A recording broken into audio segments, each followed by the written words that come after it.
I remember the exact second consciousness slammed back into me that morning, the sharp, violent crash of glass and metal ripping through the peaceful hush of pre-dawn, like someone had taken a sledgehammer to the silence itself, my body jerking upright in bed before my mind could even catch up, heart pounding so hard it felt like it might crack a rib. The remnants of whatever dream I'd been lost in dissolving into fragments as meaningless as the shards I would soon discover outside.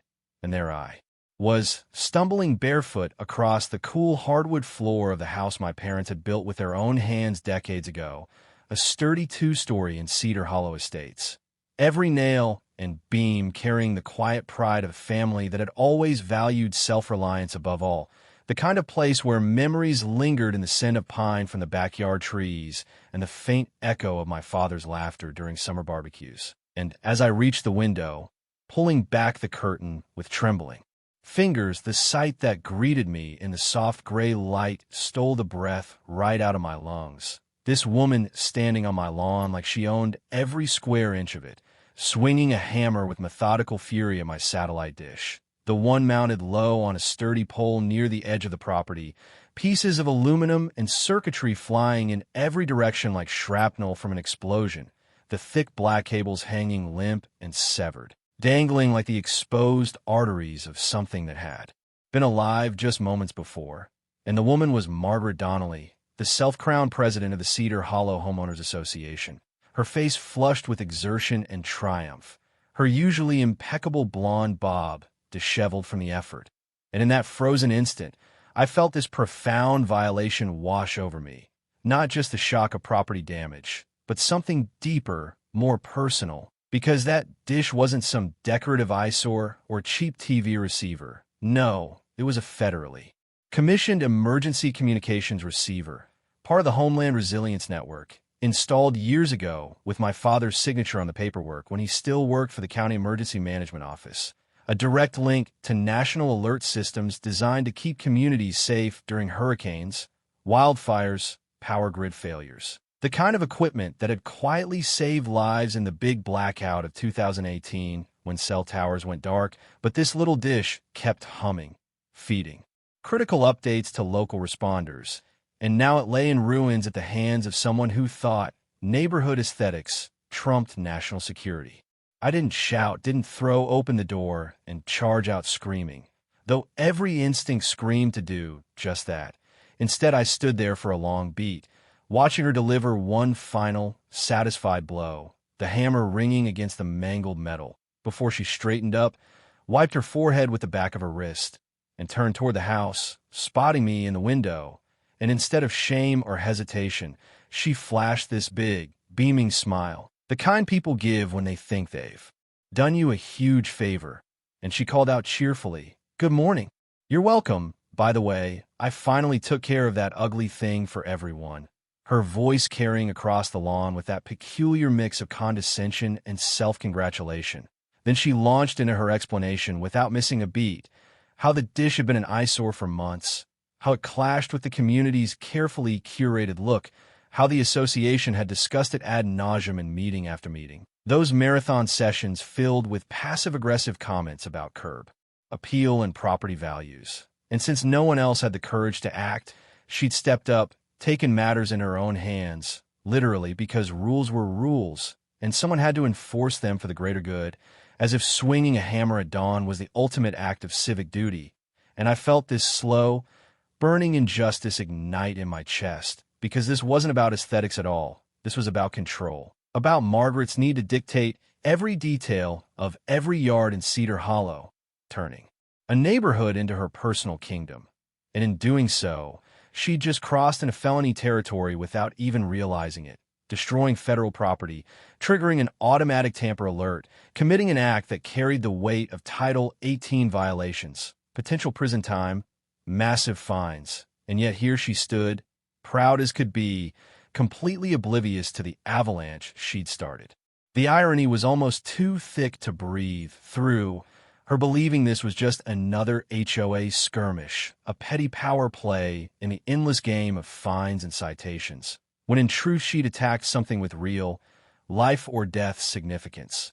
And I felt this deep, aching tragedy settle over me. The unfairness of it all. How one person's unchecked entitlement could endanger an entire community's safety net.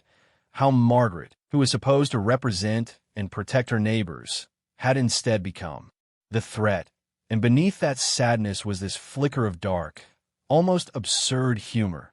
Picturing her as a suburban vigilante, hammer raised like a medieval knight, slaying the dragon of bad taste, completely blind to the federal dragon she'd poked.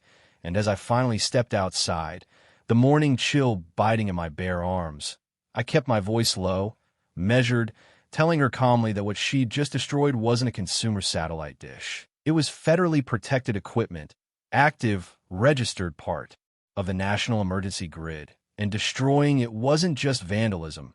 It was a federal crime, and I watched the first tiny crack appear in her armor, that smug grin faltering for a split second before she rallied, scoffing, insisting the warning stickers were probably fake, that it looked just like those ugly DirecTV things everyone else had. And how could it possibly be federal when it was sitting in a residential yard, her logic twisting itself into knots? And I didn't argue back, didn't raise my voice. I just let her dig, let the silence stretch, because I knew the cameras I'd installed years ago for security, high definition, motion activated, covering every angle, had captured the entire thing, every swing, every smile, every self-congratulatory word. And somewhere in the distance, the alert system was already pinging the authorities, the wheels of real justice beginning to turn.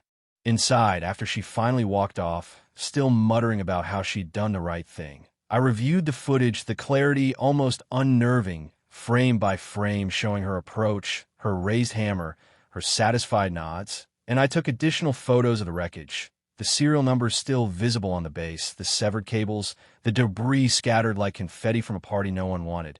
And then my phone buzzed. The dedicated emergency line from the National Response Coordination Office. Their tone, professional, clipped, confirming the loss of signal, the tamper detection, assuring me that field agents were being dispatched immediately. And I felt this quiet surge of vindication, mixed with a heavy sorrow, because this wasn't about winning a fight. It was about protecting what my father had valued most: reliability, preparedness, the quiet strength of being ready when the world wasn't. And Margaret had shattered that without a second thought, her ego blinding her to consequences. And I sat there in the dim kitchen light, coffee untouched, letting the emotions build slowly, and tight inside, waiting for the moment they would finally bung no, but not yet, not until the federal presence arrived and the real reckoning began. The arrival of the black SUVs felt almost surreal against the backdrop of manicured lawns and minivans. Two vehicles pulling up smoothly at the curb, doors opening in unison, 4 Federal Protective Service agents stepping out in dark windbreakers and tactical vests. Their movements precise, unhurried, the kind of authority that doesn't need to shout.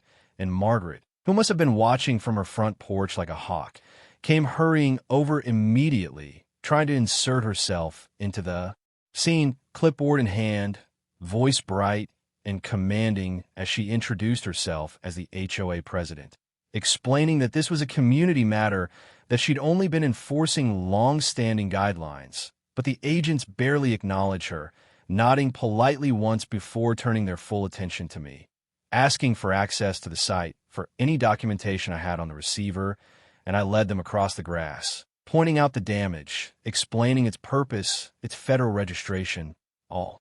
While Margaret hovered at the periphery, her confidence visibly fraying at the edges, her interruptions growing more desperate, more shrill, until one agent finally turned to her, voice flat. "Ma'am, step back. This is now a federal investigation." And the words landed like a physical blow, her face paling, mouth opening and closing without sound. They didn't waste time with pleasantries. One agent kneeling to scan the serial number on the damaged base, cross-checking it against a tablet database, confirming within seconds that yes, this was active federal property, protected under multiple statutes, including destruction of government communication infrastructure. And then came the recitation, calm and deliberate, of the relevant code sections, the potential penalties, the fact that this wasn't a slap-on-the-wrist misdemeanor, but something that could carry years behind bars, substantial restitution. And Margaret's reaction was visceral, a step backward, hand flying to her chest, denials tumbling out in a rush. But it's just an antenna. There were no clear markings. I thought it was private. This is ridiculous. Her voice cracking on the last word, and I watched it all unfold from a few feet away, feeling the tension coil tighter and tighter. This cinematic buildup of a woman realizing too late that her little kingdom had no jurisdiction here, that the rules she'd weaponized for years meant nothing against the weight of national law. And there was that bitter humor again, seeing her try to argue jurisdiction with people who carried badges issued by the Department of Homeland Security, like a child insisting their toy crown was real in the presence of actual royalty. When they asked for her identification, she hesitated, then refused outright, demanding to speak to her attorney first, insisting that HOA bylaws protected her actions, that the association's authority superseded any overreaching federal claims. And the agents exchanged glances, the kind that said they'd seen this before, then politely but firmly escorted her toward my garage, where they set up a makeshift interview space, the questioning lasting nearly 2 hours, voices low but intense, occasionally rising when she lost her composure. And outside, the neighborhood slowly awakened to the drama, curtains twitching, people stepping onto porches, phones in hand, the usual fear of Margaret's wrath replaced by open curiosity, even a touch of glee as word spread that the Queen had finally overplayed her hand. And I stood there, arms crossed against the growing chill, feeling this complex swirl inside me. Vindication, yes, but also a strange pity for the woman whose entire identity had been built on control, now watching it slip away in real time, her armor of suburbia cracking open for everyone to see.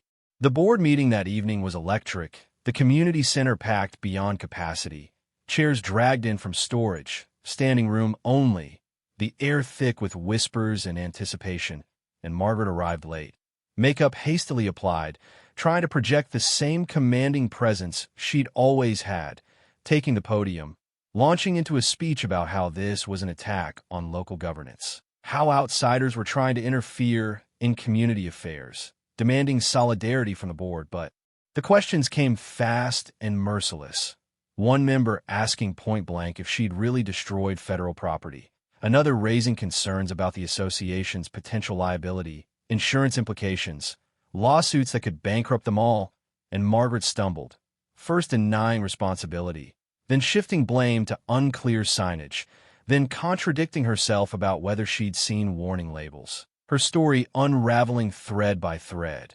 And I sat in the back row, silent, watching the tide turn, the board members exchanging looks, realizing she had become a massive liability. And when she finally stormed out, slamming the door so hard the windows rattled, the room erupted in a mix of relief and discussion. The vote to remove her already being prepared, her empire collapsing under the weight of her own actions. In the days that followed, her desperation grew frantic, losing her presidency in a near-unanimous board decision. No legal protections left, and she began lashing out openly, showing up on my lawn one afternoon, shouting accusations across the yard, calling me every name she could think of, trying to rally any remaining supporters. But the community had shifted, people walking by with averted eyes, some even chuckling, and I stayed calm, reminding her quietly of the 4K footage, the time-stamped, evidence that could be shared with prosecutors at any moment. And when the video of her meltdown inevitably leaked to neighborhood groups, it spread like wildfire, memes popping up overnight. Margaret dubbed Hammer Time Queen, her swing edited into slow motion with dramatic music, the ridicule cutting deeper than any fine, her audience evaporating, leaving her isolated in her own neighborhood. And the tension reached its zenith when a lead federal investigator arrived, a seasoned woman with a no-nonsense binder, collecting my full footage library, the timeline, even old HOA violation letters showing a pattern of harassment, concluding that the case was strong enough for indictment, likely to be used as an example to deter similar overreaches. And Margaret, in a final act of panic, hired a lawyer who reviewed the materials for 5 minutes before advising her to plead and withdraw, then promptly dropped her as a client, leaving her standing alone on the sidewalk. The federal no. Contact order slapped on her door the next morning. Violation meaning immediate arrest. And she fled the scene, head down, the once mighty figure reduced to a shadow. The conclusion came swiftly after that. Margaret Donnelly formally charged with destruction of federal communications infrastructure. Her court appearances marked by bowed head and trembling hands. Reputation in ruins, the community she once ruled now viewing her as a cautionary tale, old allies distancing themselves, invitations drying up, her house on the market within months. Sold at a loss because buyers whispered about the hammer incident. And it was satisfying in the deepest, most cinematic way. The villain paying the full price for her arrogance. Not through my vengeance, but through the inexorable machinery of law she'd thought she could ignore. And when the new receiver was installed, beefed up, armored casing, redundant safeguards, untouchable by anyone without federal clearance. I stood watching the technicians work, feeling the weight lift from my shoulders, the family's lifeline restored stronger than before. My parents' memory honored in the quiet hum of the equipment coming back online, the alert system green across the board once more. One warm evening a few weeks later, neighbors gathered in the community park. Someone had set up a projector, and they played the footage on a large screen, not to gloat, but to process, to laugh together at the absurdity, to exhale the fear that had hung over the neighborhood for years under Margaret's reign.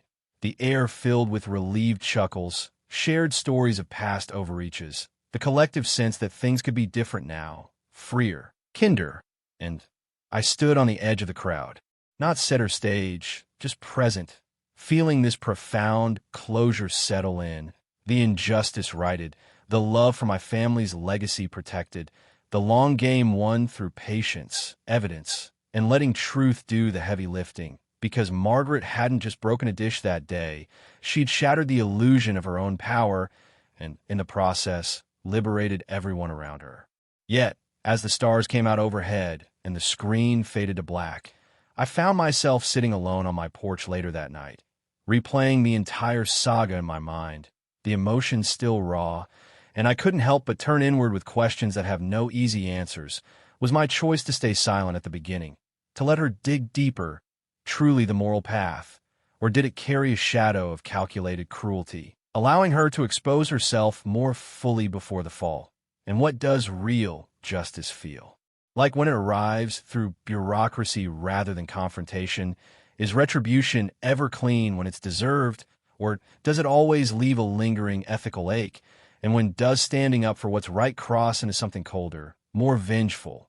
Even if every step was legal, I'd be genuinely curious to hear what you think about those gray areas, because in the end, the hammer may have started this story, but the questions it left behind feel like they'll echo much longer.